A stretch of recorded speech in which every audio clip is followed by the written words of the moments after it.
All right, so let's dive into this White House press briefing. It gets a little interesting. You've got Donald Trump, you've got CNN's Kaitlan Collins, and things get a little heated. We're not just talking about any briefing here. This one brings in the conflict in Ukraine, Putin's role in all of this, and even gets into some commentary on Mitch McConnell. Yeah, you know what's fascinating to me here is how this press briefing almost becomes like a mini stage for how Trump communicates. It's like a small example of his bigger strategy, you know? Yeah, and you could really feel the energy in that room, can't you? You've got the reporters, the cameras, the whole scene is kind of set for something to happen.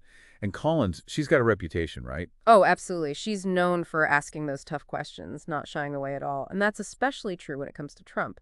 So she starts off by asking about Trump's trust in Putin, specifically whether he believes Putin actually wants peace in Ukraine, especially given, well, all the evidence that might suggest otherwise. Okay, so how does Trump respond to that? Well, he kind of leans into that strong leader image he's cultivated. He talks about how important dialogue is, and oh, he even manages to slip in a little dig at the Biden administration. But Collins, she's not letting him get away with that so easily, is she? Not a chance. She pushes back, brings up the humanitarian crisis that's happening in Ukraine, all the devastation, the suffering, and she really highlights the contrast between that reality and the whole peace through strength idea that Trump's putting forward. It feels like this is where things start to get a bit tense, right? Oh, yeah, absolutely.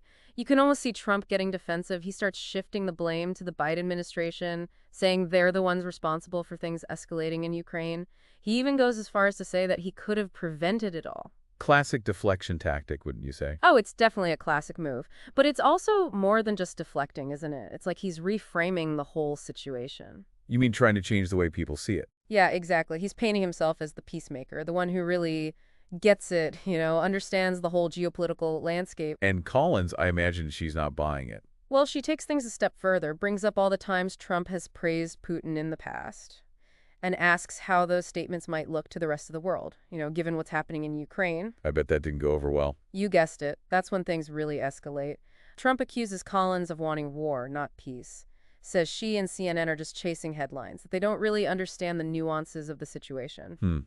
Sounds familiar, doesn't it? Attack the messenger to discredit the message. Yeah, you got it. Classic Trump maneuver. It's a way to deflect any criticism and undermine anyone who dares to question his perspective. And it's not just in this press briefing either. He keeps going after CNN and other press conferences. So what's he saying about them specifically?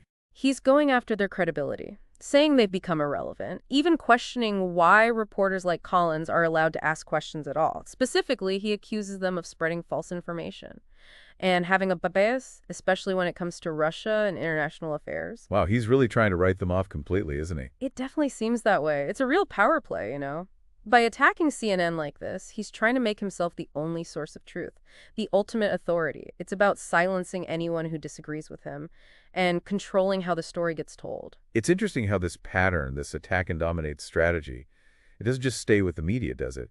He turns his attention to Mitch McConnell, someone within his own party. Yeah, this is where things get even more interesting. He's using the same tactics, the same ones he used against CNN, and now he's aiming them at someone he sees as a threat within the Republican Party itself. It's a fascinating shift. So what does he have to say about McConnell then? Oh, he doesn't hold back at all, calls McConnell weak, claims that McConnell is single-handedly destroying the Republican Party, and even says that McConnell would be nothing without Trump's influence. He gets pretty personal too, doesn't he? Oh, yeah, definitely. Trump even brings up McConnell's health, like his past studies with polio. It's a really brutal tactic.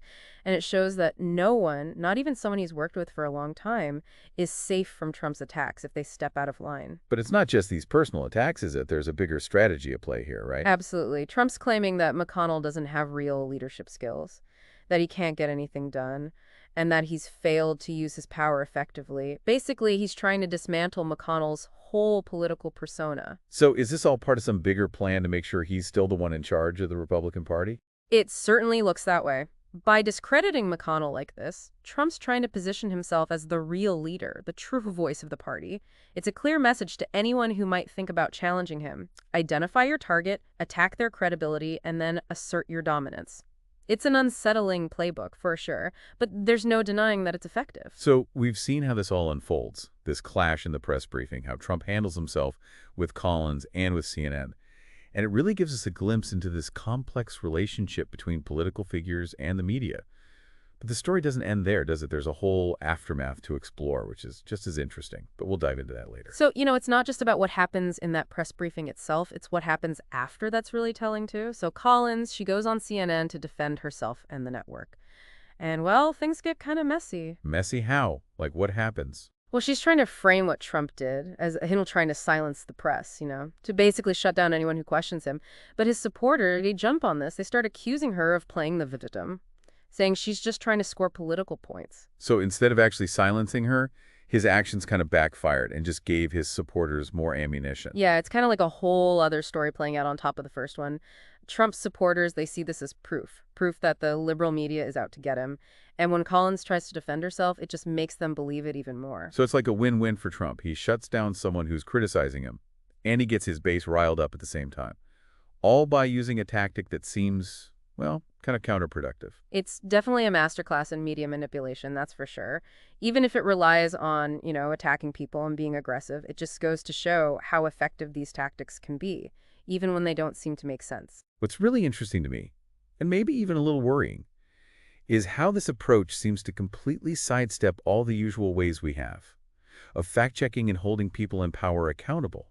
It's like those methods just don't work against this kind of onslaught. It's almost like he's playing a different game entirely, one where the rules of journalism just don't apply. It's definitely a wake-up call. Yeah, it makes you question everything you thought you knew about how truth and accountability are supposed to work. It's like a warning, reminding us that we can't just assume the truth will win out in the end. Right, we can't just sit back and watch. We have to actively participate in defending the facts and challenging misinformation and holding our leaders accountable for what they say and do. Okay, so what about CNN? What do they do in response to all of this? Did they just take it? Well, they definitely got some criticism for how they handled the whole situation. Some people felt like they didn't push back hard enough, like they let Trump control the narrative too easily. I could see how that would be a tough spot to be in.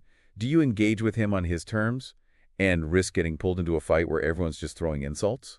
Or do you try to stay above it and risk looking weak or ineffective? Yeah, that's the dilemma a lot of news organizations are facing these days with this new media landscape and everything. There's no easy answer. Each approach has its own consequences. But in this case, it does feel like Trump came out on top. He got his message across, controlled the conversation, and left CNN looking, well, a little rattled. It's a victory that should worry us, though, because it raises some serious questions about whether traditional media can actually hold powerful people accountable when they're using this kind of aggressive, no-holds-barred approach. So this whole exchange, this back and forth between Trump and Collins, it's bigger than just a dramatic moment in a press briefing, isn't it? It's pointing to a much larger issue, a shift in how we consume information and how it's being used.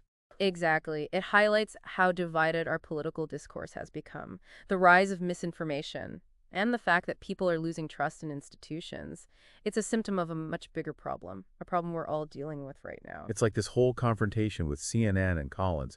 It's almost a blueprint for how to control the media, even if it means twisting the truth or silencing anyone who disagrees with you. And it's a blueprint that other political figures are starting to use, both here and in other countries. It's a trend we need to pay attention to. This whole thing feels like a lesson in controlling the narrative, doesn't it? Like, even when you're facing criticism, tough questions, you can still come out on top. It makes you wonder, how do we deal with this new reality where information is almost like a weapon? It's a really important question, no doubt. I think we have to get better at thinking critically, questioning our sources, really thinking about where information is coming from. And we need to be aware of our own biases. We can't just passively absorb information anymore. We have to actively engage with it. So it's not just about checking if something's true or false. It's also about understanding why someone might be presenting that information in the first place. Who's benefiting from this story, and what are they trying to accomplish? Exactly. We need to see the bigger picture, understand the power dynamics at play, and be willing to call out lies and distortions, even when they're coming from sources we usually agree with. It feels like if you're blindly loyal to one side or the other, you stop thinking for yourself, and then you're more easily manipulated. Absolutely. And it's also so important to talk to people who see things differently than we do. Not necessarily to try and change their minds, but to understand where they're coming from and maybe find some common ground. If we all just stay in our own little bubbles, we'll never be able to bridge the divide. And that's exactly what some of these politicians want, isn't it? Divide and conquer. If we're too busy fighting each other, they can hold on to their power and do whatever they want. So it's more than just staying informed. It's about being actively involved, participating in shaping the narrative, demanding better from our leaders and holding them accountable. Yeah, it's about recognizing that each of us has a part to play in this, in protecting truth and accurate information.